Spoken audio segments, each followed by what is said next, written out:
What's going on, everybody? This is RavenSky, Keystone Farm Gardens, doing a quick update. I know I haven't been on the YouTube for a hot minute, but while everyone's stuck in their houses and quarantines, I'm out here in the garden. So it's actually gotten more busy for me. I'm not really stuck in my house or anything. So for me, I'm just out here actually just building out the garden, as you can see behind me. So I just wanted to do a quick update with you and just kind of fill you in on what we've kind of got accomplished since I've been out here and since we talked last. We've got these, and actually if you've seen my other videos, you would actually know that we expanded our garden over here another 120 pots. So these last 4 rows right over here that you see, those have got I think we've got okra planted over there, and we've got cayenne peppers, jalapeno peppers, and heirloom sweet bell peppers, I believe. And also we've got some pots that we put on. We actually extended these lines here another 3 pots because we had a whole bunch of them still, that hadn't been utilized yet. So we went ahead and got those hooked up. We don't really have anything in them yet, but they'll be getting filled up pretty soon. All of these, I'm just going to flip the camera around here, might be easier. So these 2 rows right here, we've actually got filled up with sweet bell peppers all the way up and down these rows here. These 2 rows here are jalapeno peppers, and most everything that we had in here, like the arugula and whatever it was we had it down there at the end, I think was the broccoli. All that's been pulled. So the only thing we have left on this line here is our heirloom Toscana kale, as well as right here our heirloom Toscana. We're still harvesting the heirlooms, the Toscana kale, which is really nice. So I've actually been growing that since November. So if that's something, that's actually a really good lettuce to have around. The curly kale is also, we're still harvesting this, and I've been growing this since November. So it hasn't been a year or nothing, but it's been a hot minute since I've had this thing growing, and it's still producing really well. Everything's nice and lush. The collard greens are still coming in. They're doing okay. We'll have to, they may be past their season, but we are still growing them. The heirloom eggplants are actually starting to fruit. I was getting worried for a while because I didn't see any fruits, popping up. Walk over here. So all of these are eggplants that we have trellised. And then all of these are eggplants. And eggplants, the ones that I have are nightshades, and they actually self-pollinate. So you can see that they're actually producing these eggplants, which is really awesome. So, and it looks like just about every plant has got an eggplant in it somewhere. I can't really see through a lot of it. I'm gonna have to cut through some of this, and that way the plant can breathe a little bit better. It's kind of the same thing with your own plants. If you got any plants that look like they're all cluttered like this, because I haven't had the time to get to them, then you'll want to go ahead and start clearing them out a little bit and doing some pruning, so that way you can get some more airflow and we don't develop any bugs. So that's doing really well. I finally got my basil to come in. This wasn't the easiest stuff to grow, surprisingly, but I do have it coming in. Chives, I've also got the chives, and this is the scorpion pepper that I got growing, and it seems to be doing really well. So just a quick update on also the irrigation.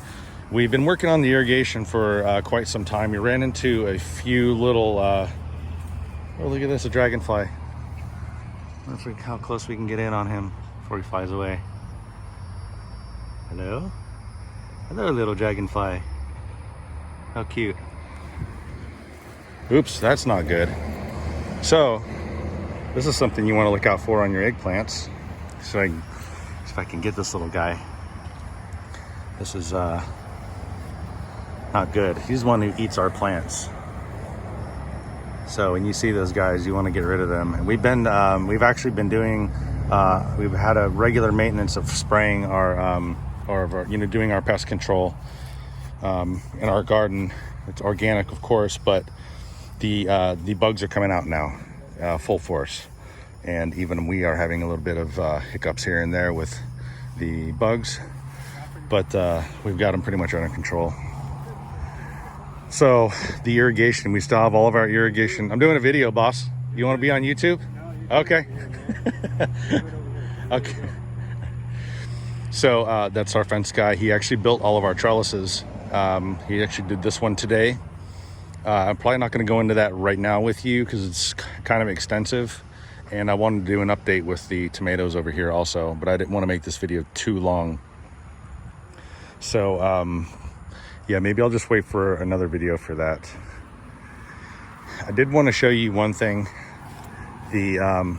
So circling back to what I was talking about as far as the irrigation, our irrigation was, we weren't fertilizing our plants because we had our dosatrons offline for like 3 weeks.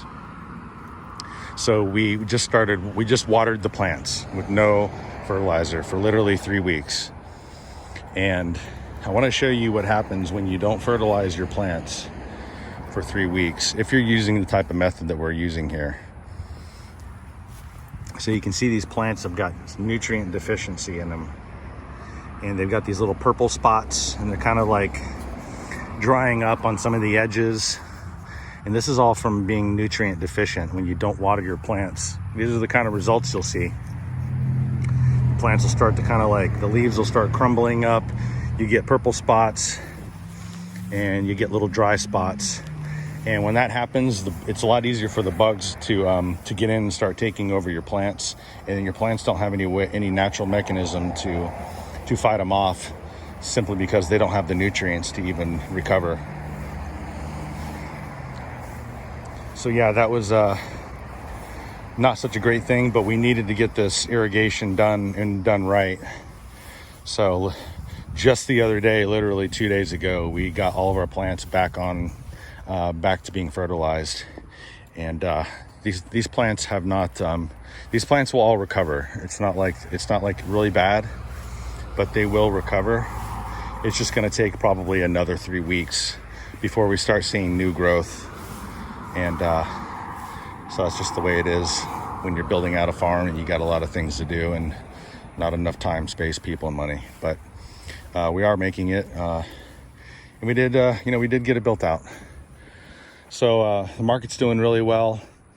It's been quite interesting here. It's been quite interesting with all of the, with the the social distancing and all that stuff. And this place has been packed nonstop for like 3 weeks. Like it feels like a weekend, like every day here now. So the market's doing really well, and we appreciate everybody coming out supporting the local farms. We're doing our best to provide as much organic and fresh produce as possible. And we've actually been keeping milk and eggs stocked up pretty well in here. They go pretty quickly when we get them in. When we get the eggs in, they last maybe a day and a half, 2 days. And then when the milk comes in, it lasts maybe 2 or 3 days. So yeah, if you're looking for milk and eggs and butter and stuff like that, we do have that available. The eggs, we don't have eggs right this second, but I know we put an order in for it, so they'll probably be here tomorrow or something. So I just want to thank everyone for stopping out. This is RavenSky. I'll be doing some more updates now that I've got a little bit more free time and my schedule's changed up a little bit. So yeah, just thank everyone stopping out again, and stay tuned. We're going to do an update with the tomato trellising and the new trellises we just built. All right, everyone, take care, stay safe, and peace out.